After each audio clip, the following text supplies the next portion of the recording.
Salut, comment ça va? Aujourd'hui, j'ai un projet. J'ai envie de me fabriquer un chapeau à fleurs. D'où est partie cette envie? C'est parti d'un jour où j'étais avec des amis chez moi un peu alcoolisés et un pote a essayé un de mes bobs. Et là, révélation, ce bob lui allait vraiment trop bien. Mais j'avais pas trop envie de lui donner, alors je lui ai promis de lui fabriquer un bob. De là, je me suis lancée dans une recherche de patron de bob que j'ai trouvé grâce à une vidéo YouTube que je vous mettrai en barre d'infos. Le voilà. Mais ce projet de bob est allé encore plus loin quand je me baladais sur Instagram et je suis tombée sur une photo de l'incroyable, de la magnifique, de la poupée Yasmine Golochoglova qui portait un chapeau à fleurs. Et là ça a fait tilt dans ma tête, il me faut un chapeau à fleurs. Donc je suis allée voir sur le site du chapeau, Lake of Colors, je vous mettrai des photos sur l'écran. Mais j'ai vu que ces chapeaux coûtaient 120 $. Et à vrai dire j'avais pas vraiment envie de mettre 120 $ dans un chapeau que je pouvais potentiellement faire moi-même.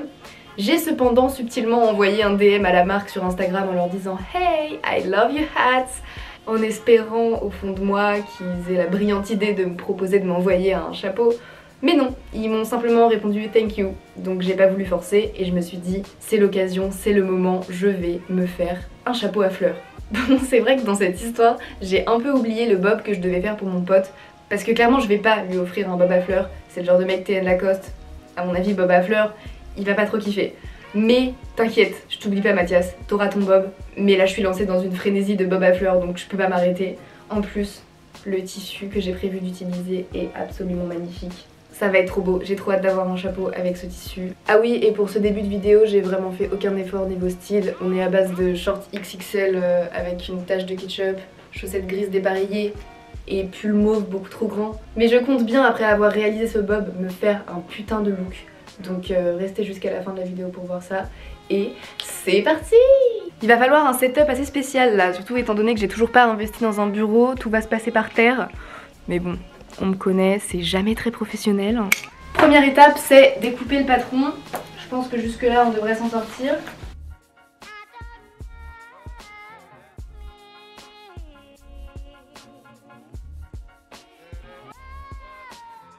J'avais demandé à ma mère de m'imprimer le patron, je sais pas pourquoi, elle me l'a imprimé en 40 fois. Mais bon bref, on va zoomer davantage si ça vous dérange pas. Premier morceau, le haut du bob. On épingle, hein, on fait ça bien. Petite astuce, si vous n'avez pas de coussin pour planter vos épingles, moi j'ai simplement pris une paire de chaussettes en boule et je l'utilise comme coussin pour mes épingles.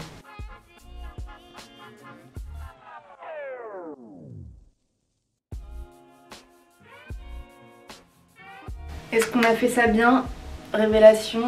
Oh, joli rond. C'est marrant parce que j'ai aucune patience dans la vie, mais la couture ça me rend méga patiente. C'est peut-être parce que c'est ma passion, tiens. Ensuite pour les deux autres morceaux, il faut les poser sur un bord de tissu plié. Donc on va faire ça. On a besoin de 4 fois ça, et de 2, et de 3, et de 4. On passe à celui-là, et de 1, et de 2. Voilà, on a tout. On récapitule, là on a le haut du bob, les 2 bandes de tour de tête et les 4 bandes de visière. On va garder les tours de tête et le haut du bob et on va commencer par assembler les 2 bandes de tour de tête ensemble. De cette manière, on les met endroit contre endroit et on va venir coudre ici tout le long. C'est le moment de sortir la machine à coudre. Putain mais je couds par terre quoi, ça n'a aucune race.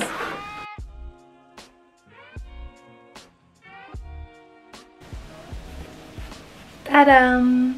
Quand on a ça, après on va venir l'épingler au haut du bob. Et on épingle toujours endroit contre endroit. Voilà, une fois épinglé, c'est censé ressembler à ça. On dirait un petit abat-jour. Et du coup, bah, je vais venir coudre tout autour. Ah, mauvais départ, mauvais départ. J'ai voulu partir sur la couture comme une bolosse. C'était pas la bonne idée.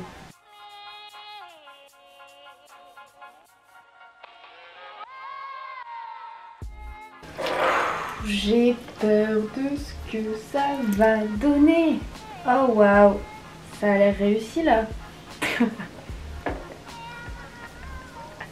Pour la visière, on épingle encore une fois endroit contre endroit et on va venir coudre tout le long ici. Et de 1 et de 2. Quand on a les 2 morceaux de visière, on va les coudre ensemble. On va coudre ici et là.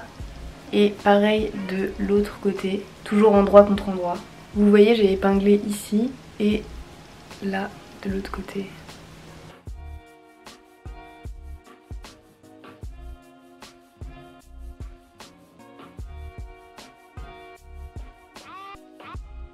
Alors, qu'est-ce que ça donne? Plutôt pas mal.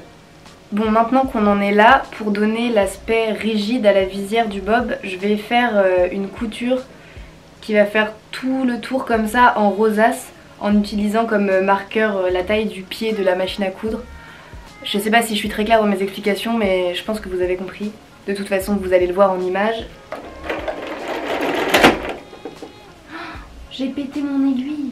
Oh non, drame, j'ai pété mon aiguille, je sais pas si j'en ai une autre. Alléluia, on est sauvés, j'avais une autre aiguille. Et c'est reparti mon kiki!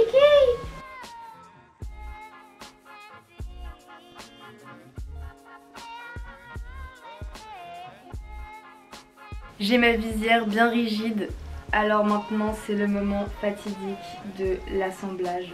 Et on n'oublie pas d'aligner la couture de la visière avec la couture du haut du bob pour que ce soit plus harmonieux. Bon, la taille du tour de ma visière était un peu plus petit que la taille du tour de haut de mon bob, donc j'ai essayé de magouiller un petit truc. J'espère que ça va pas faire tout foirer. On va voir à la couture.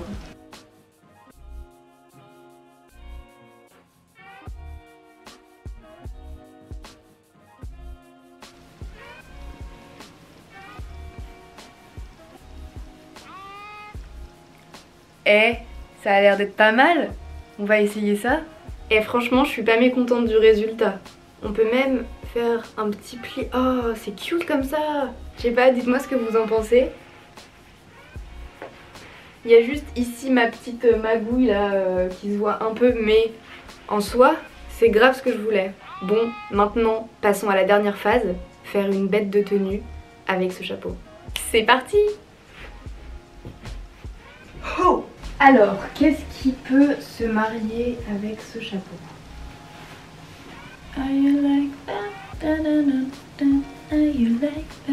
Je suis pas convaincue à 100%.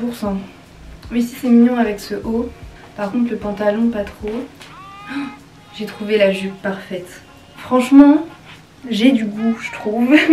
J'accessoirise tout ça, puis je vous retrouve pour la révélation finale. Voilà le résultat de la tenue. Du coup, on a cette petite jupe que j'avais trouvée en friperie, ce top qui vient de Comptoir des Cotonniers, mon super chapeau fait par moi-même, et les chaussures que vous avez certainement vues dans ma dernière vidéo qui viennent de La Fourbie, une friperie en ligne sur Instagram. C'est une réussite ce chapeau, je suis trop contente.